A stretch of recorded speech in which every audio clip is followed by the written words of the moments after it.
മലകെ എന്തേലും പറ്റിയോ?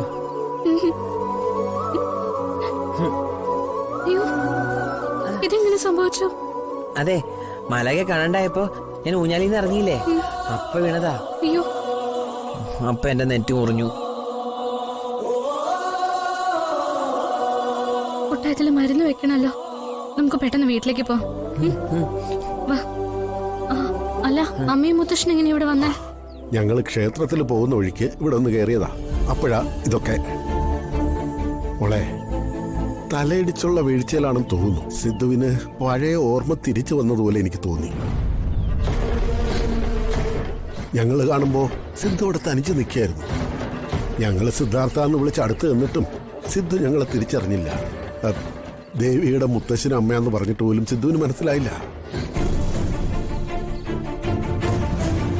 കുട്ടന് മുത്തശ്ശനെ അമ്മയും തിരിച്ചറിയാൻ കഴിഞ്ഞില്ലെങ്കിൽ ആ നേരത്തെ കുട്ടന് ഓർമ്മ വന്നിരിക്കണം.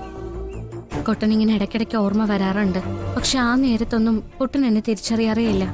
ഭാര്യയാണെന്ന് പറഞ്ഞാൽ പോലും മനസ്സിലാവില്ല. കൊള്ളാം, കേൾക്കുന്നതൊക്കെ നല്ല വാർത്തയാണല്ലോ. ഓർമ്മ വരുമ്പോഴെല്ലാം അവൻ നിന്നെ തിരിച്ചറിയുന്നില്ലെങ്കിൽ എന്താടി അതിന്റെ അർത്ഥം? ഇവന്റെ അസുഖം പൂർണ്ണമായി ഭേദമാകുമ്പോ ഇവൻ നിന്നെ തിരിച്ചറിയില്ല എന്നല്ലേ? എന്തിനാ ദേവികെ നീ നിന്റെ ജീവിതം ഇവന്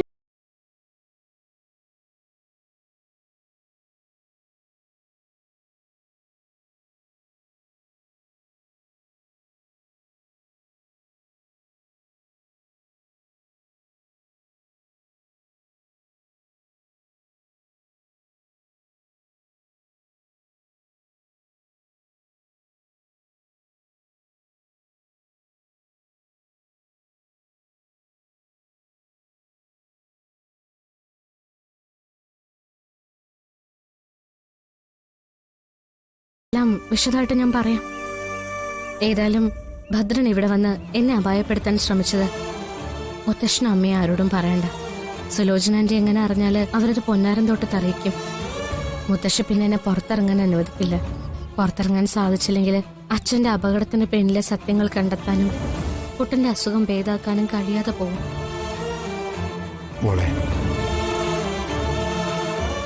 ഞങ്ങൾ ഇറങ്ങട്ടെ മുത്തശ്ശ. കുട്ടന്റെ മുറിവില് മരുന്ന് വെക്കേണ്ടതല്ലേ?